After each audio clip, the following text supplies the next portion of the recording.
सभी को नमस्कार। हमारे समय में फेसबुक, व्हाट्सएप और सोशल मीडिया के अन्य कई मंचों पर झूठों का अंबार लगाया जा रहा है। रवीश कुमार सही कहते हैं कि हमारी सरकारें देश के मध्यम वर्ग या निम्न वर्ग के लिए स्तरीय उच्च शिक्षा की व्यवस्था नहीं कर पा रही हैं और जो निजी विश्वविद्यालय एक के बाद एक खुलते चले जा रहे हैं, बाहर के विश्वविद्यालयों के भी परिसर यहाँ बनाए जा रहे हैं। वे काफ़ी मोटी फीस लेते हैं, जिसे देना मध्यम वर्ग या निम्न वर्ग से आए छात्रों के बूते के बाहर है। इसलिए यह जो हाई-फाई यूनिवर्सिटीज़ बन रही हैं, इन तक गरीब तबके के छात्रों की, युवाओं की पहुँच हो नहीं सकती।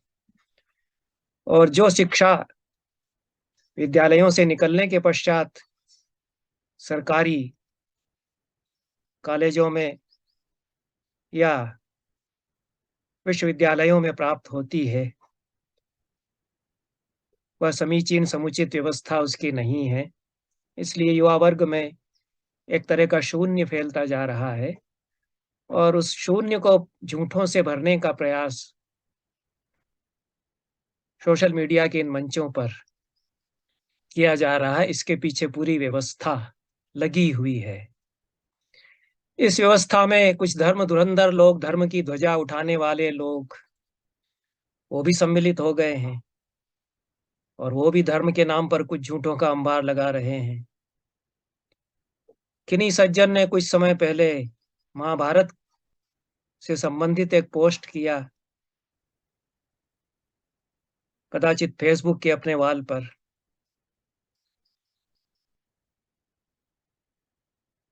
जिसका शीर्षक था कि कौन कहता है कि द्रौपदी के 5 पति थे। बहुत चुनौती देते हुए उन्होंने कहा कि किसकी मजाल है जो कह दे कि द्रौपदी के 5 पति थे। मैं तो यही कहूंगा कि द्रौपदी के 5 पति थे।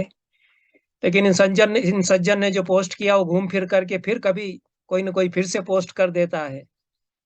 पूरी मूर्खतापूर्ण बात है, लेकिन मूर्खताएं खूब हो रही हैं और लौट-लौट करके फिर वो चल करके हमारे पास आ जाती हैं।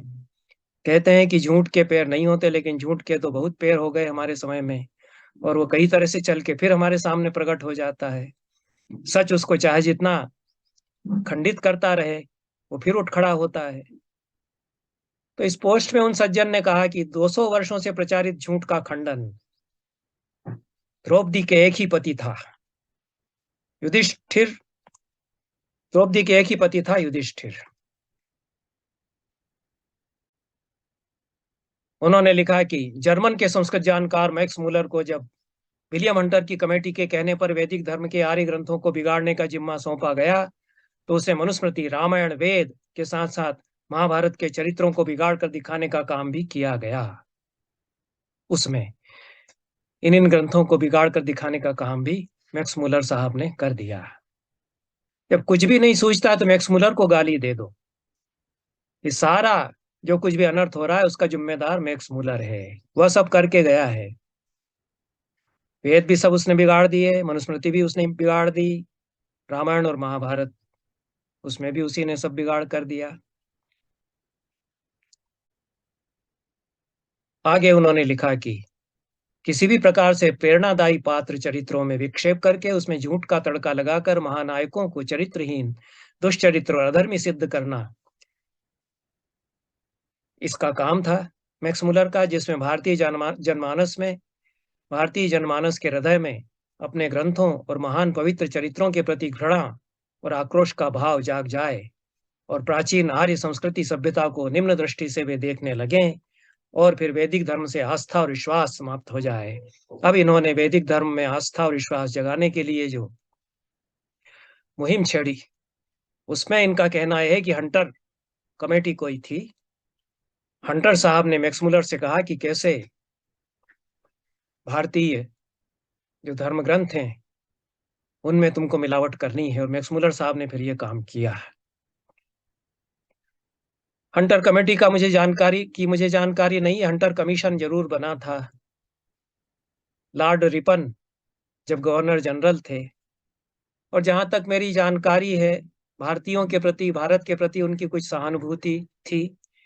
यद्यपि औपनिवेशिक हित, जो भी अंग्रेज यहाँ शासक के रूप में आए, उनके लिए सर्वोपरि थे, लेकिन उनमें से कुछ ऐसे हुए जो भारत के प्रति सकारात्मक रुख रखते थे, भारतीय विद्या के प्रति, भारतीय परंपराओं के प्रति, और उनको समझना भी चाहते थे। उनमें से एक नाम तो वारेन हास्टिंग्स का मैं जानता हूँ, जिसने अपने मातहत कई अधिकारियों को संस्कृत पढ़ने के लिए प्रेरित किया। चार्ल्स विल्किंस को उसने वाराणसी भेजा कि संस्कृत पढ़ो। चार्ल्स विल्किंस ने बनारस में रहकर वहां के पंडितों से संस्कृत सीखी। गीता उसने पढ़ी, गीता का अनुवाद उसने किया। 1784 में चार्ल्स विल्किंस का श्रीमद् भगवत गीता का अंग्रेजी अनुवाद छप करके आया। यूरोप ने गुणगान किया गीता के दर्शन का। जर्मनी के दार्शनिक गीता से प्रभावित हुए। तो वारेन हास्टिंग्स का और चार्ल्स विल्किंस का कुछ योगदान तो है ही भारतीय प्रज्ञा, भारतीय मनीषा को यूरोप के दार्शनिकों और बुद्धिजीवियों तक पहुंचाने को लेकर। कोई विदुषी हैं, विज्ञान उनका विषय है, उनको भी मैक्स मुलर को गाली देना थी, तो उन्होंने कह दिया कि मैक्स मुलर आया और श्रावणकोर के मंदिर से गीता चुरा करके ले गया। श्रावणकोर कोई जगह है मुझे पता नहीं, त्रावणकोर तो जरूर है। मैक्स मुलर तो पैदा ही नहीं हुआ था, उसके बहुत पहले चार्ल्स विल्किंस ने श्रीमद् भगवत गीता संस्कृत में पढ़कर उसका अनुवाद दुनिया के सामने रख दिया था। काहे को कोई चोरी करेगा? बाकायदा संस्कृत सीख करके संस्कृत के पंडितों से काशी में पढ़ी संस्कृत और अनुवाद किया। आप नहीं कर पाए अंग्रेजी में अनुवाद, उन्होंने कर दिया ताकि दुनिया जान सके कि भारत का दर्शन क्या है, गीता का दर्शन क्या है। कौन सी बुराई उन्होंने की इसमें? अंग्रेजों ने लूटा इस देश को, बहुत बुरा उन्होंने किया। बनिए थे, लुटेरे थे। मैं तो खूब निंदा उनकी इस बात के लिए करता हूं, किस तरह से उन्होंने एक सांस्कृतिक पराजय का बोध जो हमको दिया, वो नासूर की तरह हमारे भीतर पकता रहा है और अभी भी उसका दुर्विपाक देखने में आ रहा है। लेकिन जिन्होंने संस्कृत में श्रम किया, जिस आदमी ने जिंदगी अपने जीवन के 40-50 साल लगा करके ऋग्वेद का अध्ययन किया, वो संसार के सामने उसको रख दिया, जिसको ऋषि की तरह माना विवेकानंद ने, उसको गाली देने के सिवाय आपको और कुछ सूझता ही नहीं है। इतना आपके भीतर हीन भावना भर गई है। जब जब भी कुछ ऐसा मौका आता है तो मैक्स मुलर को गालियां दे डालो। तो जहां तक मेरी जानकारी है, मैक्स मुलर ने चार्ल्स लॉर्ड रिपन को चिट्ठी लिखी थी कि तिलक को मांडले जेल से छोड़ दीजिए। वो वेद के बहुत बड़े पंडित हैं और भारत का, भारतीय विद्या का बड़ा उपकार होगा, वो जेल से छूटने के बाद कुछ वेद विषयक कार्य करेंगे।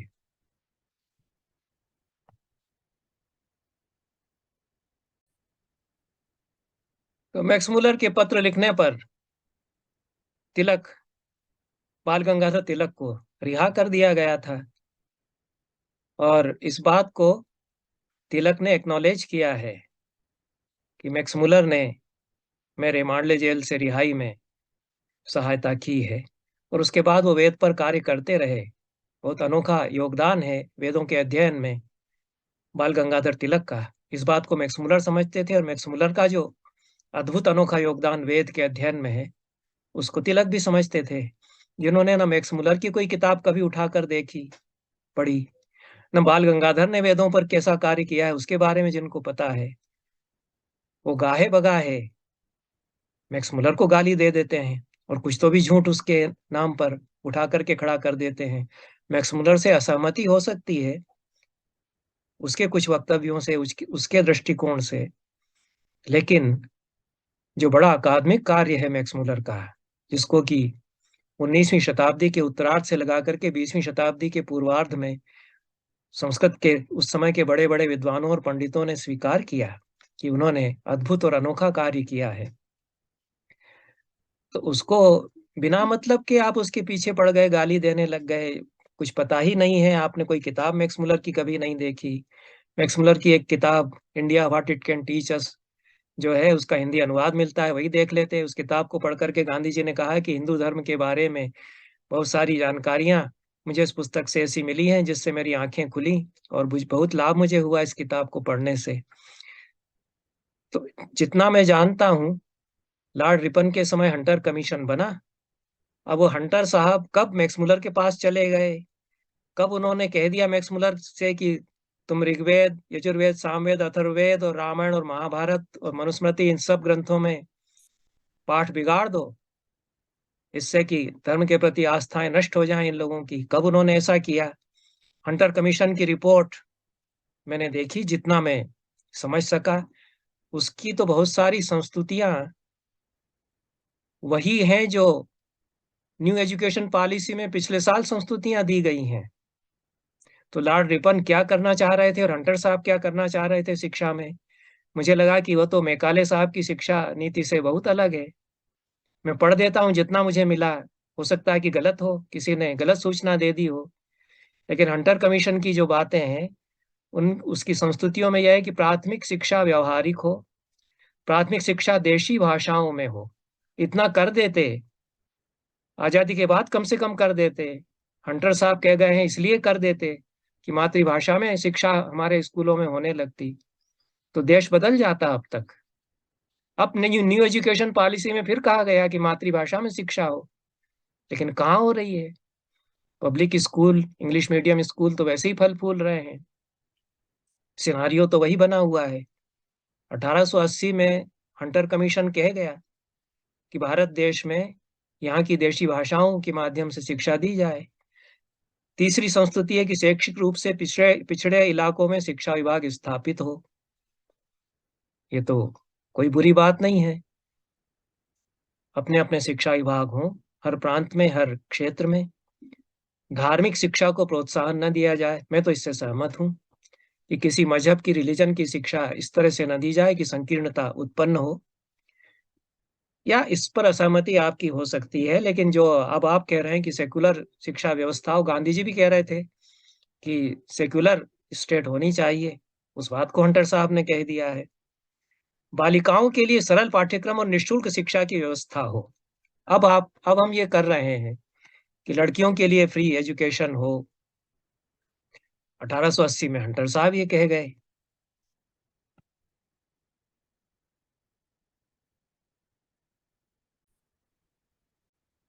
अगली संस्तुति उनकी यह है कि अनुदान शिक्षक और छात्रों के अनुपात को देखते हुए दिया जाए।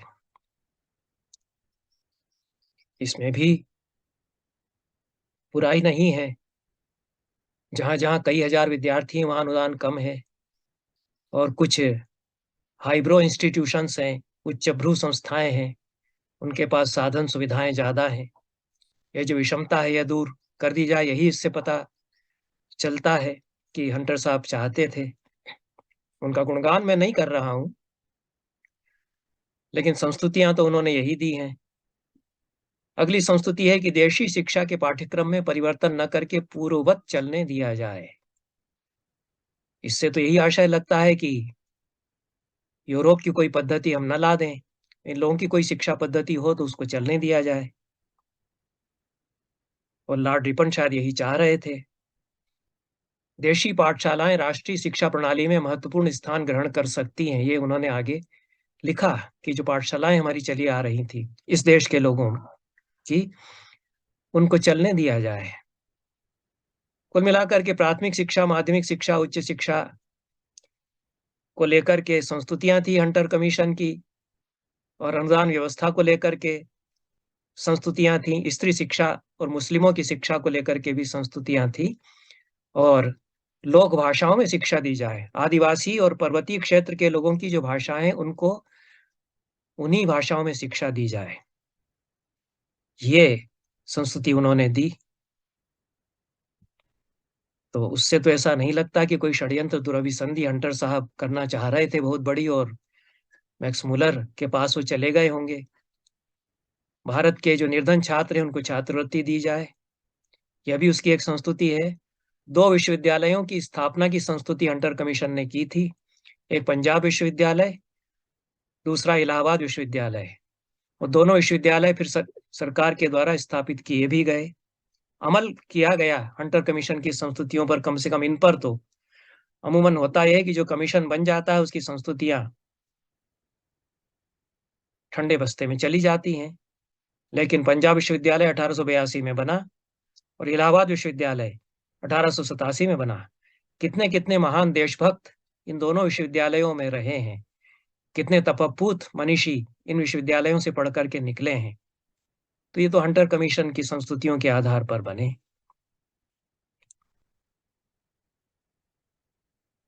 शिक्षा का दायित्व भारत के लोगों के लिए भारत के लोगों को ही दिया जाए, सौंप दिया जाए, यह भी उसकी संस्तुतियों में एक है।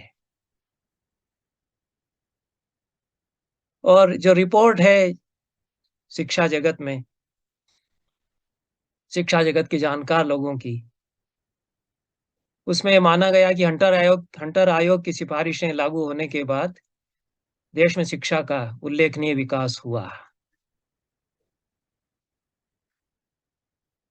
अब विषय पर मैं आता हूं कि मान लिया कि हंटर साहब बहुत बड़ी साजिश कर रहे थे और मैक्समुलर से उन्होंने कह भी दिया कि तुम तो जाकर के जितने धर्मग्रंथ हैं हिंदुओं के, उन सब में पाठ ऐसे ऐसे बिगाड़ो कि अनास्था फैल जाए अपने धर्म ग्रंथों के प्रति, अपने धर्म के प्रति हिंदुओं में। तब तो लगता है कि मैक्समुलर साहब कोई बड़े महान सिद्ध योगी रहे होंगे, क्योंकि कम से कम 300 प्राचीन हस्तलिखित पोथियां संग्रहित करके भंडारकर प्राच्य विद्या संशोधन मंडल में 50 से अधिक विश्व के सबसे बड़े संस्कृत के विद्वानों ने महाभारत का समीक्षित पाठ संस्करण तैयार कराया। अब उन सारी 300 पोथियों में, जिनमें कि कोई 300 साल पुरानी है, कोई 400 साल पुरानी है, कुछ उससे भी ज्यादा पुरानी है, और उन सब में हैंडराइटिंग बदलना बहुत मुश्किल है, मार्जिन में कोई जगह ही नहीं है। भोजपत्र पर या ताड़पत्र पर जो स्याही से लिखी हुई है, उन सब 300 के करीब पांडुलिपियों में कैसे मैक्स मुलर साहब ने अपने पाठ घुसा दिए होंगे कि जिसमें जहां जहां द्रौपदी का पति केवल युधिष्ठिर था ऐसा कहा गया है, तो उन 300 के करीब हस्तलिखित पोथियों में पाठ मैक्स मुलर ने बिगाड़ दिया होगा। और ऋग्वेद का तो संस्करण उन्होंने बहुत परिश्रम से 50 साल अथक परिश्रम करके सायण भाष्य सहित प्रकाशित किया। उससे उस समय यहाँ के पंडित अपने पाठ मिलाते थे। अब कैसे उसमें भी उन्होंने पाठ विकृत कर दिया होगा। और उनके जन्म लेने के पहले ही गीता छप करके आ चुकी थी, अंग्रेजी अनुवाद में चार्ल्स विल्किंस का संस्करण आ चुका था, फिर भी वो चुराने आ गए तथा कथित श्रावण कोर के मंदिर से गीता। तो भौतिक शरीर से तो नहीं आए होंगे, क्योंकि मैक्समुलर के बारे में तो प्रमाणित है कि वो भारत कभी आए ही नहीं, अपनी भौतिक काया से भारत कभी आए ही नहीं।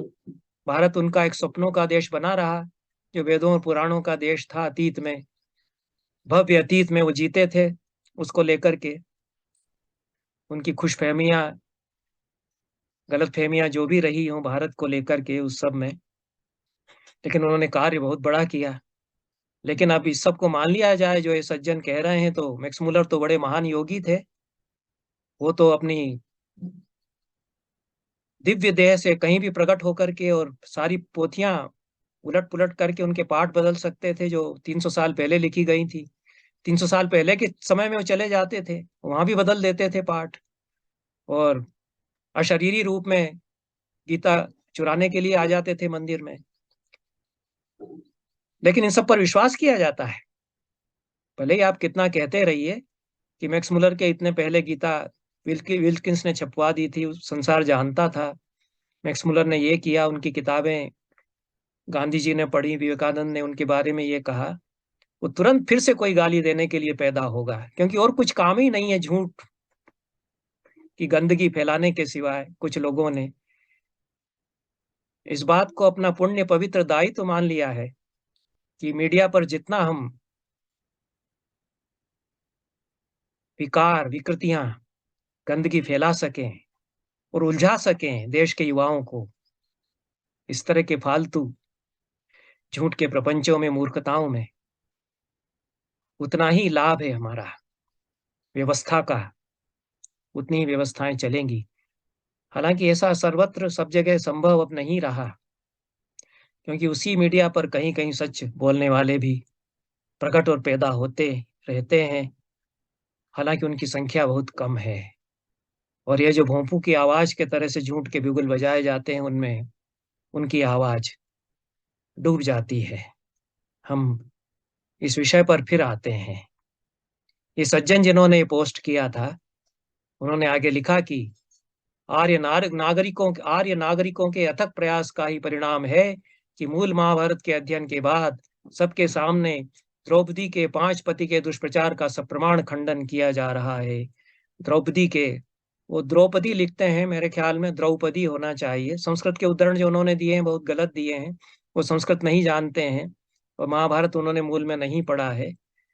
तो द्रौपदी कहना चाहिए। द्रौपदी के पवित्र चरित्र को बिगाड़ने वाले विधर्मी पापी वो तथाकथित ब्राह्मण पुजारी पुरोहित भी हैं, जिन्होंने महाभारत ग्रंथ का अध्ययन किए बिना अंग्रेजों के हर दुष्प्रचार और षड्यंत्रकारी चाल धोखे को स्वीकार कर लिया और धर्म को चोट पहुंचाई। ये धर्म धुरंधर महाराज अवतरित होकर के अब उसका उद्धार करने के लिए आह्वान करते हैं, और वो कहते हैं कि अब ध्यान पूर्वक पढ़िए। उन्होंने जितने बिंदु उठाए हैं उनमें अधिकांश तथ्य रहित हैं, और थोड़ा सा सत्य उनमें है तो एक पक्षीय है। आधा सत्य कहा गया है, छिपा करके आधा कहा गया है। वो कहते हैं कि अर्जुन ने द्रौपदी को स्वयंवर में जीता था, यदि उससे विवाह हो जाता तो कोई परेशानी ना होती, वह तो स्वयंवर की घोषणा के अनुरूप ही होता है। ये बात उन्होंने सत्य कही है।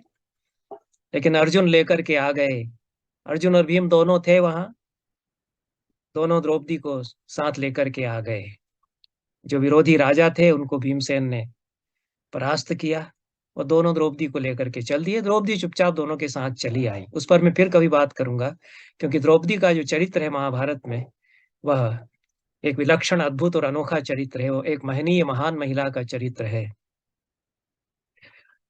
आगे वो लिखते हैं कि किंतु इस विवाह के लिए कुंती कतई तैयार नहीं थी। यह तो एकदम गलत है। कुंती ने तो कहीं यह कहा ही नहीं कि अर्जुन इससे विवाह न करे, या मैं द्रौपदी से अर्जुन विवाह करे इसके लिए तैयार नहीं हूं। उसने तो यह भी नहीं कहा कि युधिष्ठिर तू विवाह कर ले। यह तो कुंती का बहुत बड़ा अपमान है। कुंती भी हमारे इतिहास की महान महिलाओं में से है। उसके मत्थे झूठ मढ़ देना, उसने ऐसा कुछ कहा ही नहीं है, तो क्यों उसके मुंह में ये झूठ डाला जाए। कुंती ने तो यही कहा था कि मुझसे भूल हो गई, मैंने देखा नहीं कि किसको लेकर के तुम आए हो, तुमने कहा कि हम भिक्षा लाए हैं, मेरे मुंह से निकल गया कि बांट करके खा लो, उपभोग कर लो। बाद में उसने कहा कि मुझसे गलती हुई, मैंने मुड़कर नहीं देखा कि दरवाजे पर ये क्या लेकर के आए हैं, मैंने समझा कि भिक्षा लेकर के आए हैं।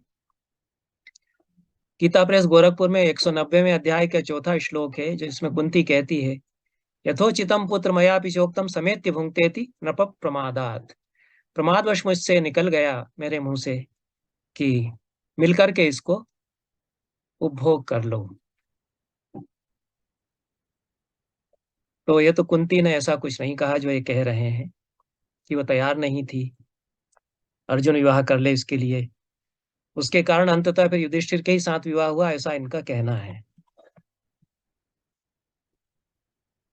इतना जरूर हुआ था कि जब कुंती के मुंह से ऐसा निकल गया और उसने युधिष्ठिर के सामने अपना धर्म संकट व्यक्त किया कि क्या करूं, मेरे मुंह से यह निकल गया, और मैं असत्य भाषण कभी नहीं करती, मेरे बारे में यह सब जानते हैं, मेरा कहा हुआ झूठ नहीं होता, तो क्या करूं। युधिष्ठिर ने कहा कि नहीं, ऐसा नहीं होना चाहिए, आपके मुंह से यदि निकल गया है तो फिर भी ऐसा नहीं होगा, हम अधर्म नहीं होने देंगे। और उन्होंने अर्जुन से कहा कि त्वया जिता फाल्गुन याज्ञ सेनी सत्वे त्वयैव शोभिष्यति राजपुत्री। हे फाल्गुन, हे अर्जुन, तुम जीत करके लाए हो याज्ञ सेनी या द्रौपदी को, तुम्हारे ही साथ इसकी शोभा है, तुम इससे विवाह कर लो। उसके बाद अर्जुन ने भी इस विवाह से इनकार कर दिया था। यह इन सज्जन ने लिखा, यह सही लिखा है, उद्धरण इन्होंने गलत दिए हैं।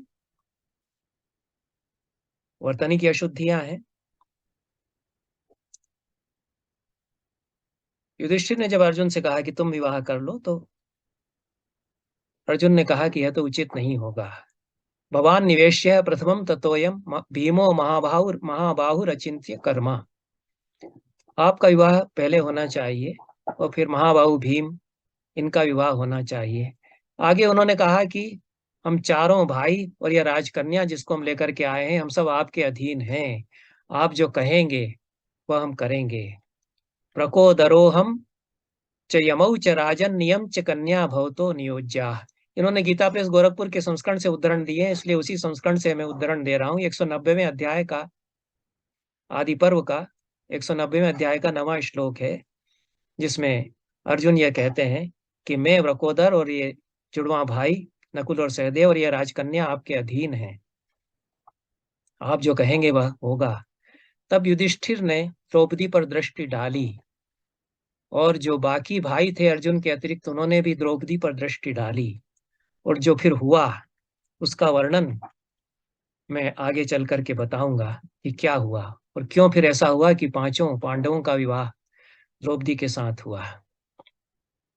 पर ये सज्जन कहते हैं कि कुंती माँ थी, कैसे वह ऐसा होने देती कि अर्जुन का विवाह हो जाए छोटे भाई का, और युधिष्ठिर जो सबसे बड़े भाई हैं उनका विवाह न हो। उससे तो यह हो जाता कि सारे देश में ये बात स्वतः सिद्ध हो जाती कि युधिष्ठिर में कोई ऐसा दोष है जिसके कारण उसका विवाह नहीं हो सकता। इसलिए कुंती ने ऐसा नहीं होने दिया। उसने कह दिया कि युधिष्ठिर से ही विवाह होगा। कब कह दिया, कैसे कह दिया, ऐसा कैसे हुआ, किस महाभारत में है? 3 संस्करण मैंने देखे, इसको पढ़कर के फिर से देखे।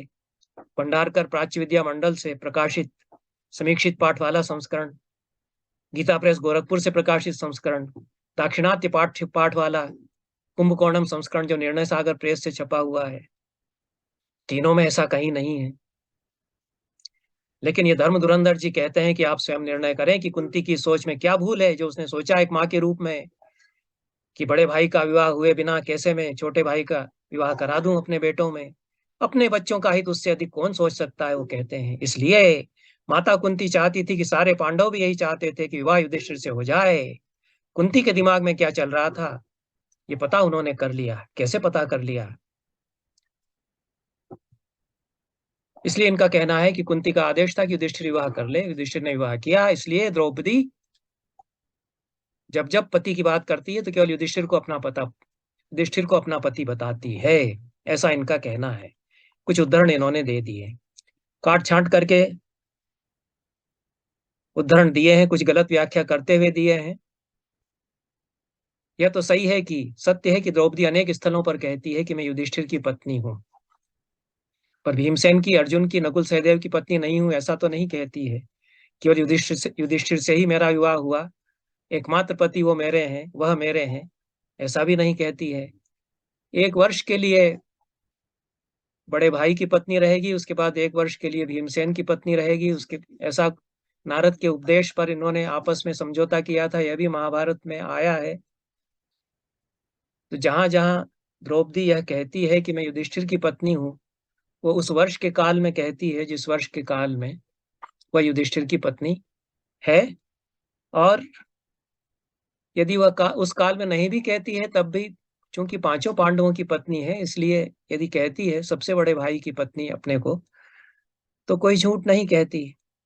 तो अपनी सुविधा से, सहूलियत के हिसाब से जो आपने मान लिया, द्रौपदी के वचन उद्धृत आप कर देते हैं, शेष वचन आप छोड़ देते हैं। मैं द्रौपदी के कथनों में ऐसे बहुसंख्य उद्धरण बता सकता हूं जिसमें कि वह कहती है कि मैं पांचों पांडवों की पत्नी हूं। वो तीनों संस्करण जो मेरे सामने हैं, गीता प्रेस गोरखपुर का संस्करण, भंडारकर प्राच्य विद्या संशोधन मंडल से प्रकाशित संस्करण और कुंभकोणम संस्करण, तीनों में समान रूप से वो द्रौपदी के कथन आते हैं। तो कुछ कथनों को उद्धृत करके बाकी कथनों को छिपा करके, तो धर्म धुरंधर यदि कोई साबित करना चाहता है कि द्रौपदी के 5 पति नहीं थे, क्योंकि धार्मिक भावनाओं को बड़ी चोट पहुंच गई ऐसा कैसे हो गया कि एक स्त्री के 5 पति हो जाएं? हिमालय में अनेक जनजातियां ऐसी हैं जहां लड़की विवाह करके जो आती है घर में तो सारे भाइयों की पत्नी वह कही जाती है। उनमें कुछ परिवारों में यह भी प्रथा है कि सारी संतानें होती रहती हैं, किस भाई की हैं पता नहीं है, लेकिन वो बड़े भाई के नाम से कही जाती हैं। यह भी वहाँ प्रथा है और उन लोगों की अपनी एक संस्कृति है। आपको ये कहने का कोई हक नहीं है कि बड़े अधपतित लोग हैं। आप नहीं ठेका नहीं लिया है धर्म का। अनेक जनजातियां हैं, उनकी अपनी प्रथाएं हैं, उनके अपने रिवाज हैं। उस क्षेत्र में वहाँ की भौगोलिक, आर्थिक, सामाजिक, राजनीतिक परिस्थितियों में वही उचित थी प्रथा। वह वहां पर चली आ रही है। अब वहां वो टूटने भी लग गई क्योंकि बाकी दुनिया से उनका संपर्क हुआ। वो अच्छा हुआ या बुरा हुआ, बुराइयां भी उनमें खूब आई आधुनिक संसार से संपर्क होने के कारण, और उनकी अपनी जो परंपराएं थी वो टूटी। लेकिन ये तो अनेक जनजातियों में हिमाचल के आसपास ये परंपराएं रही हैं। इसी को तो युधिष्ठिर उदाहरण देते हैं कि ऐसा होता है। यह भी एक मान्य प्रथा है, द्रुपद को समझाते हुए उस पर मैं आगे आऊंगा।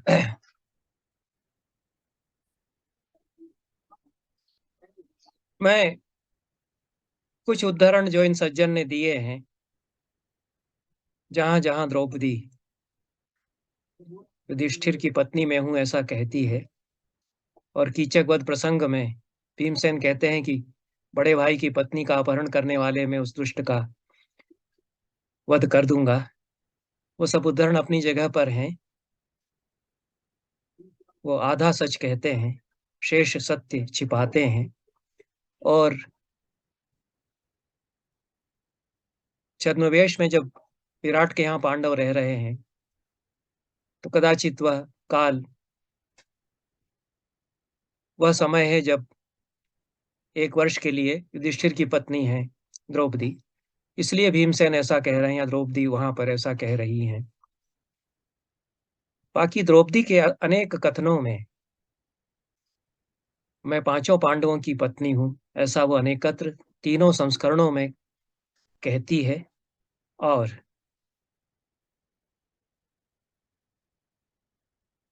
अनेकत्र अपने आप को उनकी पत्नी के रूप में वह प्रस्तुत करती भी है।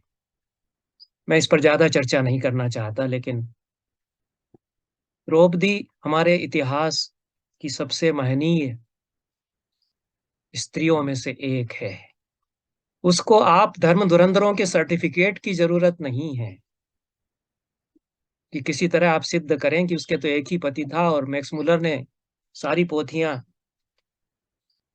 बिगाड़ दी, गलत पाठ उसमें घुसा दिए, और उसने द्रौपदी के चरित्र को, एक महासती के चरित्र को उसने ऐसा भ्रष्ट स्त्री करके बता दिया। वो आप निर्णय करने वाले कोई नहीं होते कि वो भ्रष्ट स्त्री थी या सती थी। वो आप उसके सामने एक अनपढ़, अशिक्षित, असंस्कृत व्यक्ति है। द्रौपदी बहुत बड़ी पंडिता है, बहुत बड़ी ज्ञानी भी है, और वह जानती है कि उसे क्या करना है। उसने स्वीकार किया कि मुझे 5 पांडवों से विवाह कर लेना चाहिए, और उसने विवाह किया। उसके बावजूद वह मेरी दृष्टि में संसार की सबसे बड़ी स्त्रियों में से एक है।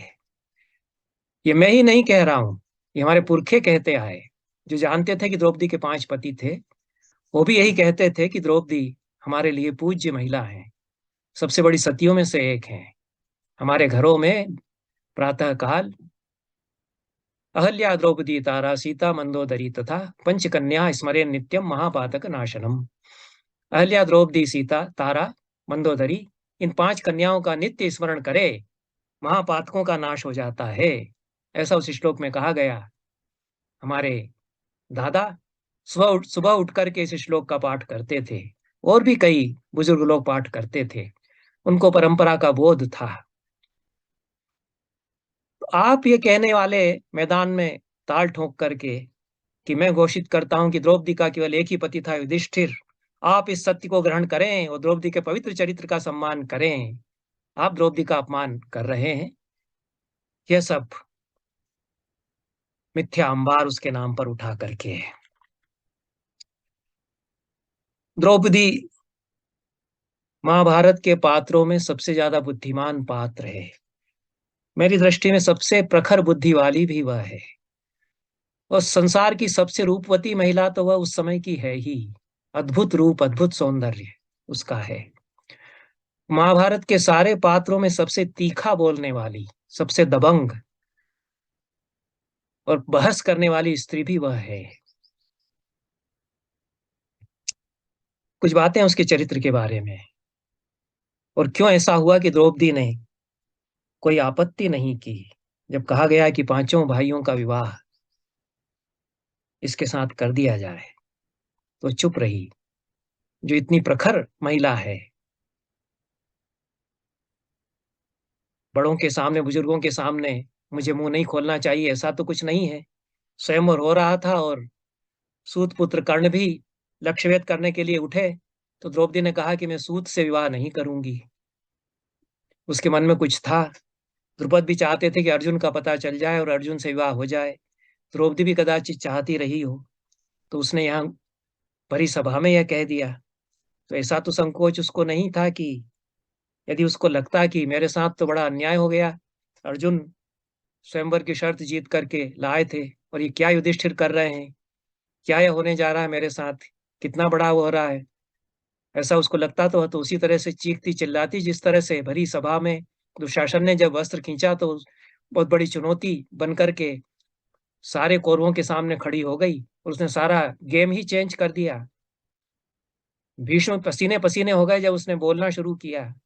द्रोण के मुंह से बोल नहीं फूटा। धृतराष्ट्र को मानना पड़ा कि हाँ, सही कह रही है द्रौपदी, और राज्य जो कुछ जीत लिया गया था युधिष्ठिर को वापस लौटाना पड़ गया।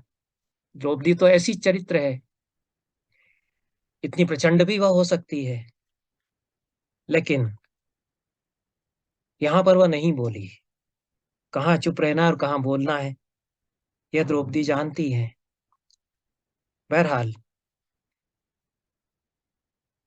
द्रौपदी ने स्वीकार किया कि पांचों पांडवों से विवाह हो जाना चाहिए। व्यास ने स्वीकार किया कि हाँ, पांचों पांडवों से इसका विवाह होना चाहिए, क्योंकि व्यास वहां स्वयं अवतरित होते हैं। युधिष्ठिर को द्रौपदी के पूर्व जन्म की कथा सुनाते हैं, वो द्रुपद के पास भी जाते हैं, और द्रौपदी के पूर्व जन्म की कथा और पांचों पांडवों के पूर्व जन्म की कथा सुनाते हैं, और समझाते हैं कि यही उचित है, यह नियति है कि पांचों पांडवों से ही इसका विवाह होगा। तो द्रुपद को मानना पड़ता है, हालांकि आरंभ में बहुत ही हिचक रहे थे कि ऐसा कैसे हो सकता है। जब युधिष्ठिर ने तय कर लिया कि पांचों से विवाह हो जाए, और अर्जुन ने कह दिया कि आप जो निर्णय करेंगे वो हम स्वीकार कर लेंगे, तो युधिष्ठिर ने एक दृष्टि से देखा द्रौपदी को, बाकी पांडवों ने भी देखा। उसमें महाभारत में वर्णन आता है कि क्या दशा हो गई उन सब की द्रौपदी को देख करके। ये श्लोक जो मैं पढ़ रहा हूं, ये तीनों संस्करणों में समान रूप से मिलते हैं। सर्ग संख्या का अंतर है, कहीं कहीं एकाध शब्द का अंतर है। ये तीनों संस्करणों में मिलते हैं। दाक्षिणात्य संस्करण में आदि पर्व का 200 206वां अध्याय है, और 16 अध्यायों का अंतर है गीता प्रेस गोरखपुर के संस्करण से इस संस्करण का। गीता प्रेस गोरखपुर में यह 190वां अध्याय है, और भंडारकर शोध संस्थान से जो क्रिटिकल एडिशन प्रकाशित है वह 107, वह 7 अध्याय पीछे है। उसमें 7 अध्याय कम है गीता प्रेस गोरखपुर के संस्करण से, लेकिन ये श्लोक वहां भी मिलते हैं। दृष्ट्वा ते तत्र पश्यन्तीं सर्वे कृष्णां यशस्विनीं संप्रेक्षान्योन्यमासीना हृदये स्ताम अधारयन्। पांडवों ने कृष्णा को, जो सामने खड़ी थी, उसको देखा, यशस्विनी कृष्णा द्रौपदी, और उनके हृदय में वह प्रवेश कर गई। काम्यम ही रूपम पांचाल्या विधात्रा विहितम स्वयं बभुवाधिक मन्याभ्य सर्वभूत मनोहरम। इतना काम्य उसका रूप था पांचाली का कि वह सारी सृष्टि में सबसे मनोहर उनको लगा, सारे संसार की स्त्रियों से अधिक मनोहर उसको लगा। तेषामाकार भावज्ञ कुंती पुत्रो युधिष्ठिरः द्वैपायन वचः कृष्णं सस्मार मनुजर्षभः। उनके आकार और भाव को कुंती पुत्र युधिष्ठिर ने समझा। द्वैपायन कृष्ण के व्यास के वचनों को उन्होंने स्मरण किया, जिसमें उन्होंने युधिष्ठिर को पूर्व जन्म की कथा, द्रौपदी के पूर्व जन्म की कथा सुनाई थी। द्रौपदी के पूर्व जन्म की कथा है कि किसी कन्या ने शंकर की आराधना की कि मुझे अच्छा पति मिले, मुझे मुझे अच्छा पति मिले। यह 5 बार उसके मुंह से हड़बड़ी में निकल गया। जब शंकर प्रकट हुए तो शंकर ने वरदान दे दिया कि 5 पति तुम्हारे होंगे। तब उसने कहा कि मैंने तो एक ही पति मांगा था। तो शंकर ने कहा कि तुमने 5 बार कहा तो मैंने 5 पतियों का वरदान दे दिया, अब तो अगले जन्म में तुमको 5 पति ही मिलेंगे। ऐसी कुछ कथा है। यह तो एक द्रौपदी ने जो कर लिया, युधिष्ठिर ने जो कर दिया, अर्जुन ने जो कर दिया, उसका संगतिकरण है महाभारत में कथाओं के द्वारा।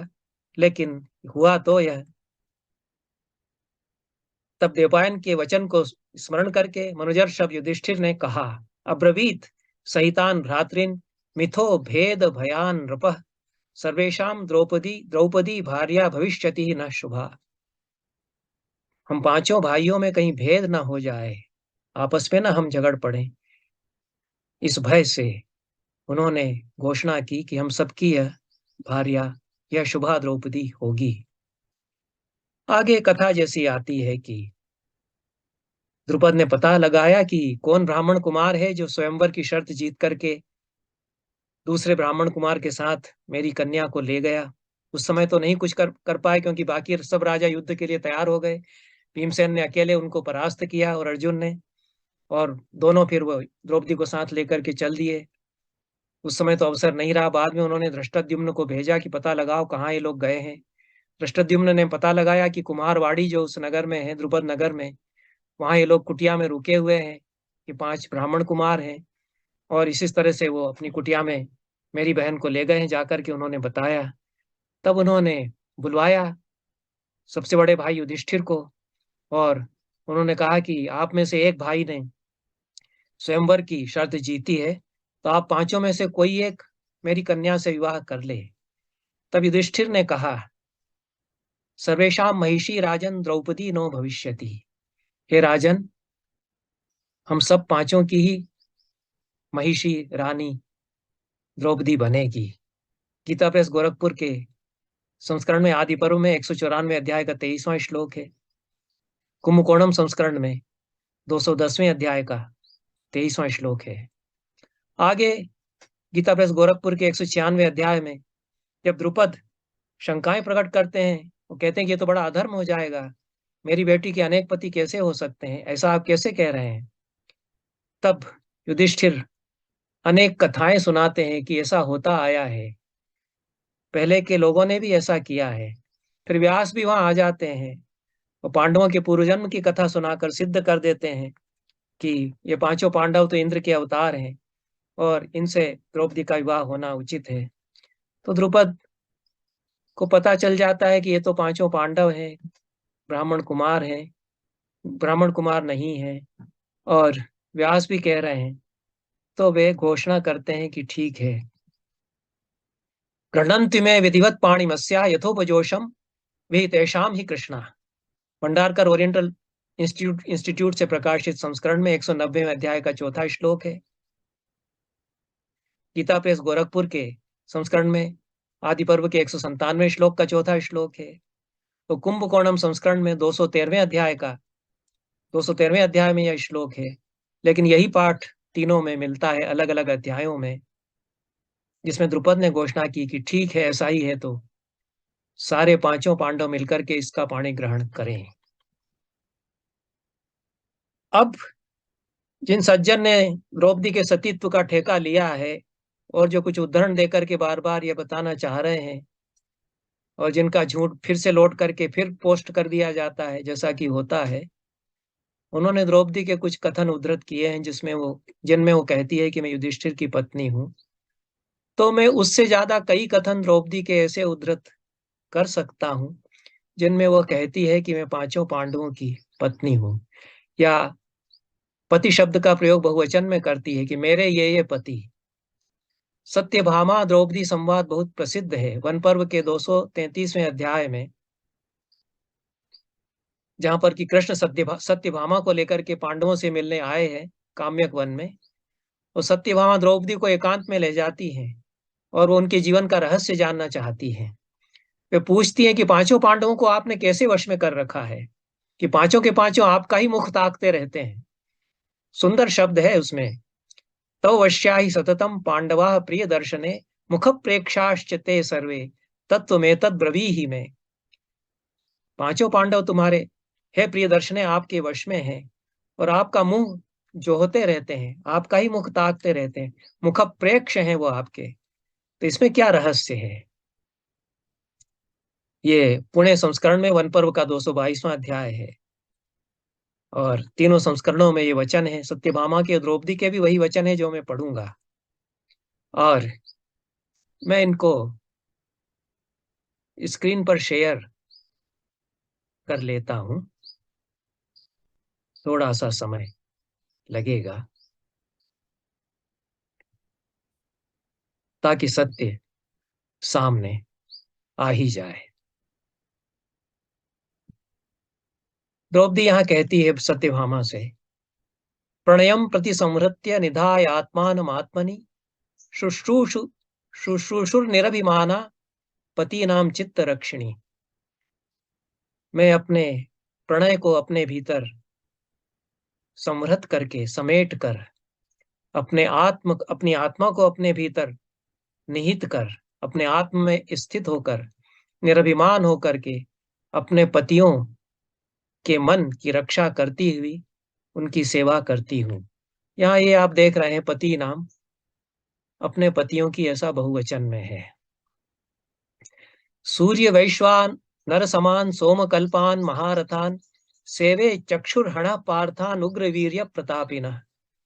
सूर्य और वैश्वानर या अग्नि के समान, सोम के समान महारथी, आंखें चकाचौंध जिनसे हो जाए, चौंधिया जाए, ऐसे इन पार्थ, पांचों पार्थों की उग्र वीर्य प्रताप वाले जो हैं, उनकी मैं सेवा करती हूँ। इतिहासातिरोषौ च क्रोधस्थानम च वर्जये। मैं अतिरोष और इतिहास और क्रोधस्थान इनको वर्जित करती हूँ। पिछली बातों को, अतिरोष को, क्रोधस्थान को। निरताहम सदा नित्य भर्तृणाम उपसेवने। मैं सदा अपने पतियों की सेवा में लगी रहती हूँ। यहाँ भी भर्तृणाम बहुवचन में है। मृदून सतः सत्यशीलान सत्य धर्मानुपालिन आशी विषानिव क्रुद्धान पतीन परिचराम्य हम। जो स्वभाव से मृदु हैं, सत्यशील हैं, सत्य और धर्म का पालन करने वाले हैं, क्रोध आने पर जो फुफकारते हुए नाग की तरह लगते हैं, ऐसे अपने पतियों की सेवा में करती हूँ। यहाँ पतीन, कई पतियों की, परिचरामी में सेवा करती हूँ। अहम पतिन नातिशये।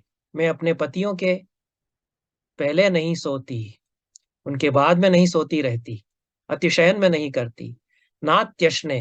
मैं उनके पहले भोजन नहीं करती, उनसे अधिक भोजन में नहीं करती। नाति भूषये।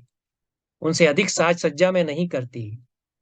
अवधानेन सुभगे नित्योत्थिततयैव च भर्तारो वशगा मह्यम गुरु शुश्रूषयैव च।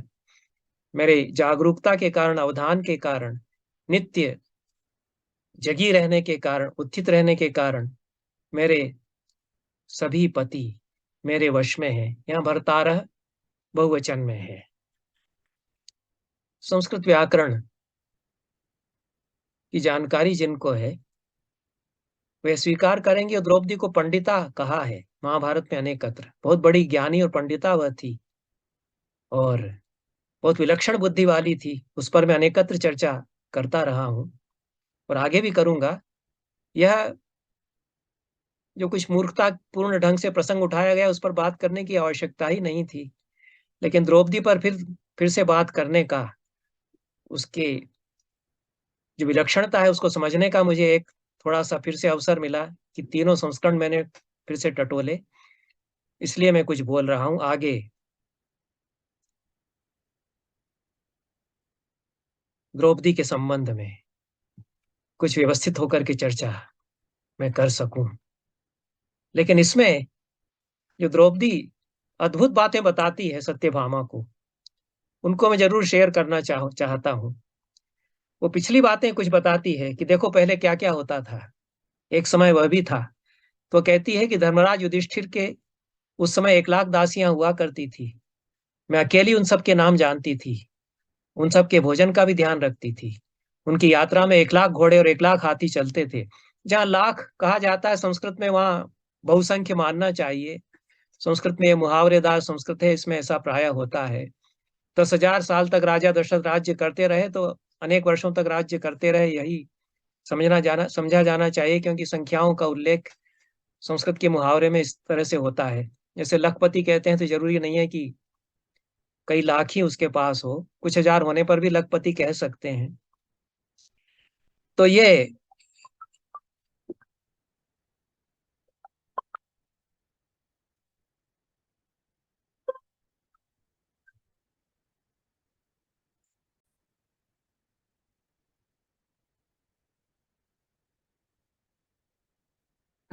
प्रसंग है।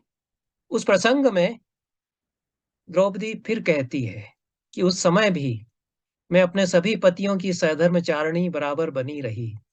अदृश्यम वरुणस्येव निधि पूर्व निधि पूर्णमिवो दधिम एकाहम वेद्मि कोशम वै पतीनाम धर्मचारिणी। वरुण की तरह, वरुण के कोश की तरह, जो सागर रत्नाकर कहा जाता है, रत्नाकर में उनका सारा कोश है वरुण का। उस प्रकार से जो उनका अक्षय कोश था इंद्रप्रस्थ में युधिष्ठिर का, उसको अकेली में जानती थी। और मैं अपने सारे पतियों की सधर्मचारिणी भी उस समय थी। ये पुणे संस्करण में 56वां अध्याय है वन पर्व का। पुणे संस्करण में 54वां अध्याय है, गीता प्रेस गोरखपुर में 56वां अध्याय है। विराट पर्व है। उसमें विराट की पत्नी सुदेशना के पास सैरंध्री के रूप में काम मांगने के लिए द्रौपदी जाती है। सुदेशना तो उनका अद्भुत रूप देख करके चकित रह जाती है, स्तब्ध रह जाती है। और वो कहती है कि नहीं, तुमको मैं सेविका नहीं रख सकती। कैसे रख लूं? ऐसा जाज्वल्यमान अद्भुत अनोखा रूप है। द्रौपदी ने बहुत छिपाया था अपने आप को, सामान्य स्त्री के वेश में बिना किसी श्रृंगार प्रसाधन के गई थी। फिर भी सुदेशना तो जान गई कि यह तो अद्भुत रूपवती कोई है। उसने कहा मैं नहीं रख सकती, यह तो मेरे लिए आत्मघात हो जाएगा। मेरी तरफ कौन ताकेगा? मेरे पति तुमको देख करके कैसे अपने आप को वश में रख पाएंगे? तो द्रौपदी उसको समझाती है। और सुदेशना कुछ भोली रही होगी, द्रौपदी भी समझ गई कि कैसे मानेगी। उनको तो प्रसाधन करने वाली, श्रृंगार करने वाली, बाल ओंछने वाली, कुछ क्रीम पाउडर लगाने वाली एक सेविका के लिए नौकरी करना थी 1 वर्ष। तो कैसे समझाना है इस स्त्री को, वो जानती थी। तो उन्होंने कहा कि 5 गंधर्व मेरे पति हैं, और कोई मेरी तरफ ताकेगा तो वो अब इस समय कुछ विपत्ति में है, वो छिपे हुए हैं कहीं हैं, लेकिन उनको सब पता रहता है, वो सब देखते रहते हैं। और उसको तहस नहस कर देंगे उस पुरुष को जो मेरी तरफ कोई कुदृष्टि डालेगा। इसलिए आप बेखटके रहिए, मेरी तरफ कोई नहीं ताकेगा। नास्मि लभ्या विराटेन न चान्येन कदाचन गंधर्वाः पतियो मह्यम युवानः पंच भामिनी। हे भामिनी, मेरे 5 गंधर्व पति हैं। वो ध्यान रखते हैं मेरा इस तरह कि राजा विराट, उनके लिए मैं बनी रहूंगी, और किसी पुरुष के लिए भी मैं अलभ्य बनी रहूंगी। तो द्रौपदी ने बाद में साबित कर भी दिया किस तरह से कीचक का वध उन्होंने करवाया है। अद्भुत प्रसंग है वह। उस पर थोड़ा सा प्रकाश तो यहाँ मैं डालूंगा ही, क्योंकि कीचक से भी द्रौपदी कहती है, जब वह उनकी तरफ अनुचित रूप से हाथ बढ़ाता है, हाथ पकड़ करके घसीट कर ले जाना भी चाहता है, तो उसको समझाती है, न चाप्य हम त्वया लभ्या गंधर्वाः पतयो मम। मैं तेरे लिए लभ्य नहीं हूं, अलभ्य हूं मैं तेरे लिए। मेरे 5 गंधर्व पति हैं। ते त्वाम निहन्युः कुपिता साद्बलं मा व्यनीनशः। वो नाराज यदि, कुपित यदि हो जाएंगे तो तुझे समाप्त कर देंगे, मार डालेंगे। तू अपना सर्वनाश मत कर। गीता प्रेस गोरखपुर के संस्करण में विराट पर्व में 14वें अध्याय का 48वां यह श्लोक है। अन्य संस्करणों में भी इसी पाठ के साथ यह श्लोक प्राप्त होता है। लेकिन कीचक तो विराट की सभा में सबके देखते देखते उसका हाथ पकड़ लेता है। द्रौपदी फिर भी उसको समझाती है, यथैवाहम नाभिचरे कदाचित पतीन मदाद वही मनसा पिजातु तेनैव सत्येन वशीकृतं त्वाम दृष्टास्मि पापम परिकृष्यमाणम। तूने हाथ पकड़ करके मुझे खींचा है, मैंने अपने पतियों के प्रति जो मर्यादा है मेरी, जो धर्म है उसका उल्लंघन कभी नहीं किया, कभी अभिचरण मैंने नहीं किया, कभी मन में कोई मेरे बात भी नहीं आई अपने पांचों पतियों के अतिरिक्त अन्य किसी पुरुष के लिए। तो मेरे उस सत्य से वशीकृत होकर के तुमको मैं इसी तरह घसीटा जाता हुआ देखूंगी। विराट चुप है, अपने साले के सामने उनकी बोलती नहीं फूटती मुंह से।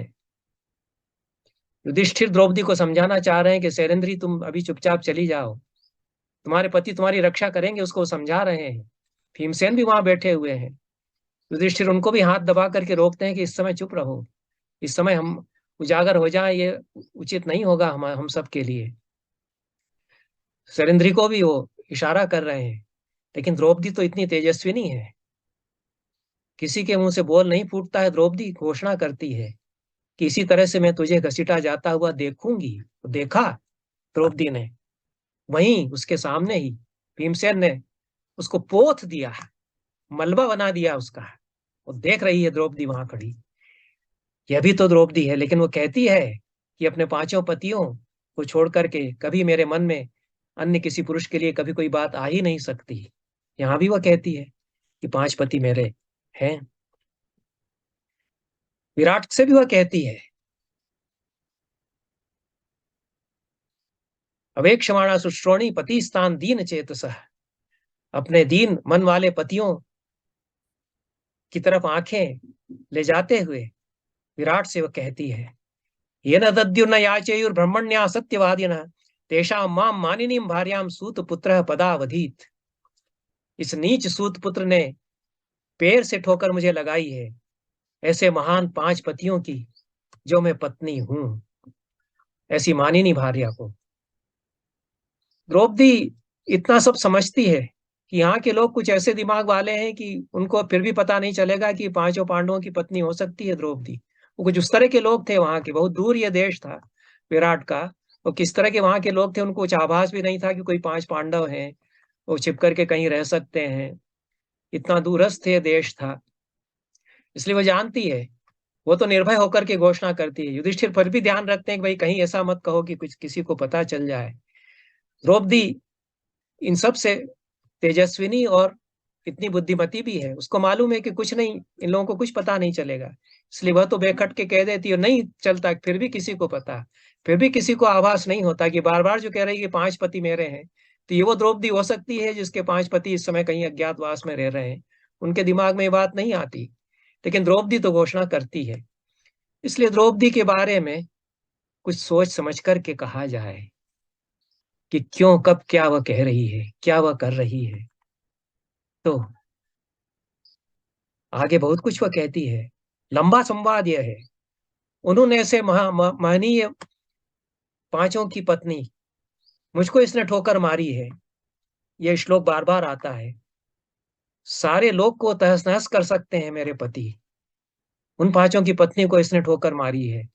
फिर बार बार कहती है, फिर रानी के पास आकर कहती है, तेषाम ही मम भर्तृणाम पंचानाम धर्मचारिणाम। ऐसे पांच पतियों की मैं पत्नी हूं और मुझे तुम्हारे इस भाई ने ठोकर मारी है। दुर्दर्शनोत्यर्थम बले चाप प्रतिमो भुवि। ऐसा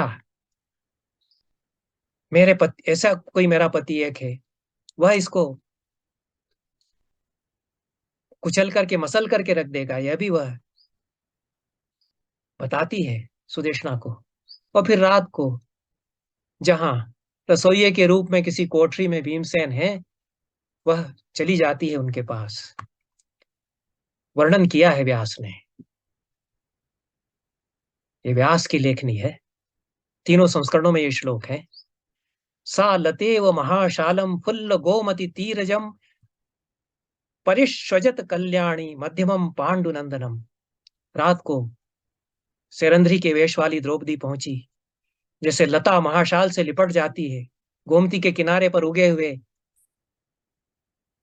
विशाल वृक्ष से, उस तरह से उसने आलिंगन किया मध्यम पांडुनंदन का। इस पर भी बड़ा डिस्कशन हुआ है कि मध्यम पांडुनंदन क्यों कहा है। एक व्याख्या इसकी यह की गई कि अर्जुन तो बृहन्नला के वेश में है, इस समय किन्नर वेश में है, और दोनों भाई जो हैं वो यमल है, युगल है, जुड़वा भाई हैं। तो इसलिए कुल तीन ही फिर बचे, युधिष्ठिर, भीम और ये जुड़वा भाई मिलाकर के एक। उसमें भीम मध्यम है तो मध्यम इनको मान लिया जाए, इसलिए मध्यम व्यास यहाँ कहते हैं, उस दृष्टि से कहते हैं। मेरी व्याख्या यह है कि कुंती के पुत्रों में, तीन पुत्रों में भीमसेन मध्यम है, इसलिए मध्यम कहा गया है। यह अलग प्रसंग है, लेकिन ऐसे मध्यम पांडव का प्रगाढ़ आलिंगन किया पांचाली ने। बाहुभ्याम परिरभ्येनम प्राबोधयद अनिंदिता, बाहों से उनका आलिंगन करके उनको जगाया।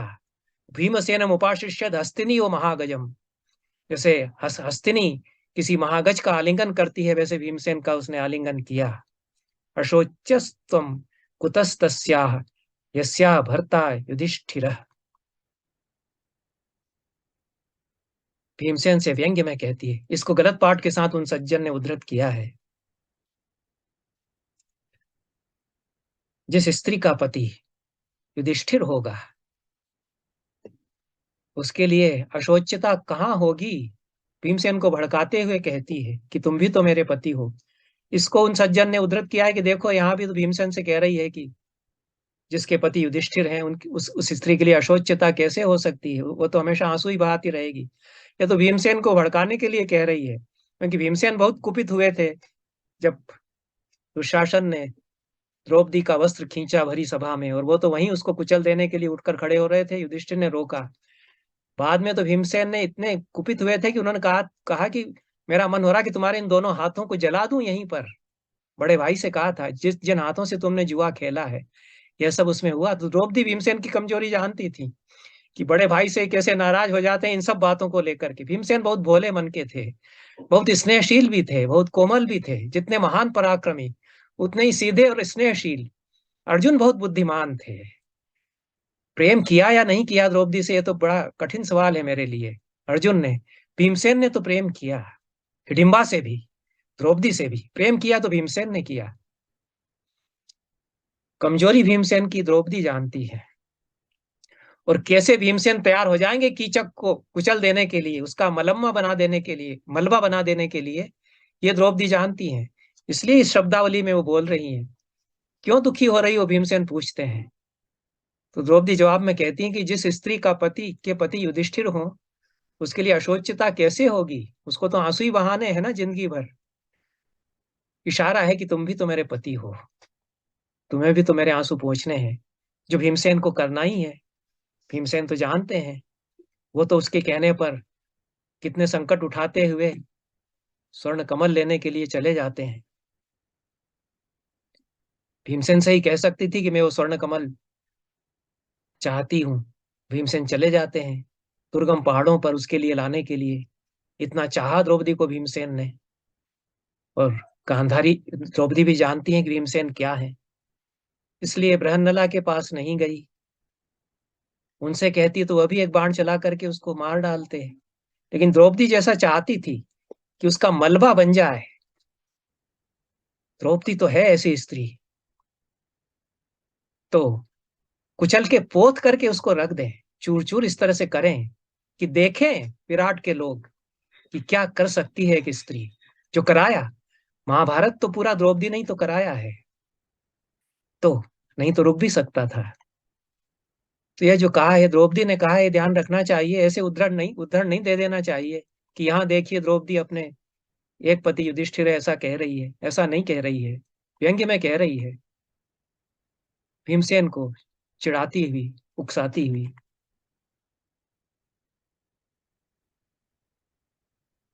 अंत में केवल इतना ही कहूंगा कि द्रौपदी पुरुष की सत्ता के विरुद्ध एक स्त्री के अदम्य प्रतिरोध की प्रतीक मेरे लिए है। वह एक स्त्री की तीक्ष्ण प्रज्ञा और व्यवहारिक बुद्धि का भी अनोखा उदाहरण है। वह हमारे इतिहास की सबसे बड़ी महिलाओं में से एक है, कदाचित सबसे बड़ी महिला भी है। इसलिए नहीं कि वह कोई सती साध्वी का जो धर्मशास्त्र के ढांचों में बंधा हुआ उदाहरण है उसको पेश करती है। और आप चाह रहे हैं कि किसी तरह उदाहरण बन जाए, किसी तरह साबित करें कि एक पति उनके युधिष्ठिर थे, बल्कि इसलिए वो बड़ी हैं कि जितने भी धर्मशास्त्र के निर्धारित मानक हैं उन सबको तोड़ करके वे बड़ी साबित करती हैं अपने आप को, क्योंकि उनसे वो बड़ी हैं। सारे धर्मशास्त्र के मानकों से द्रौपदी बड़ी है। इस देश की जनता जानती है, जो 1000 सालों से द्रौपदी की पूजा करती है, द्रौपदी के मंदिर हैं, द्रौपदी की पूजा होती है। आपके सर्टिफिकेशन की जरूरत द्रौपदी के सतीत्व को नहीं है। परंपरा जानती है कि सती कैसे बनती है। जिंदा जलाए देने से कोई सती स्त्री नहीं बनती। सती स्त्री वह भी हो सकती है जिसने कि 5 का वर्ण किया और निभाया। और द्रौपदी ने यह उदाहरण प्रस्तुत किया। अन्य कोई स्त्री ऐसा न करे, क्योंकि सब द्रौपदी नहीं बन सकती हैं। द्रौपदी तो एक ही होती है इतिहास में, एक ही द्रौपदी हुई, सीता भी एक ही हुई। इसलिए यह नहीं कहा जाता कि द्रौपदी के जैसा बनो, सीता के जैसा बनो, यह तो कहा जा सकता है। द्रौपदी के जैसा बन जाओ ऐसा कोई कहने की हिम्मत नहीं करता आचार्यों में। लेकिन द्रौपदी द्रौपदी थी, यह तो सब मानते ही हैं।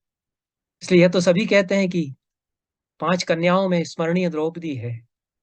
आपके प्राण पत्र के बिना वह स्मरणीय है और बनी रहेगी। अन्य किसी स्त्री के लिए द्रौपदी होना, द्रौपदी बन सकना एक दुर्लभ स्वप्न हो सकता है। मैं यहीं पर इस बात को समाप्त करता हूं। लेकिन महाभारत पर मैंने चर्चाएं की हैं। महाभारत पर मेरे व्याख्यानों की एक श्रृंखला है और यह एक बहाना मुझे मिला कि फिर से मैं महाभारत की तरफ लौटूं। और मैं चाहता हूं कि महाभारत पर जो मैंने कहा है वह देखा जाए, सुना जाए, क्योंकि महाभारत की बहुत आवश्यकता है हमारे समाज को। वाल्मीकि रामायण की बहुत आवश्यकता है इस समय, और महाभारत की बहुत आवश्यकता है, क्योंकि एक प्रखर बुद्धिजीवी के द्वारा लिखा हुआ, पौरुष से भरा हुआ, दर्प से भरा हुआ जो पाठ है महाभारत का, उसकी बहुत आवश्यकता आज है। बहुत बहुत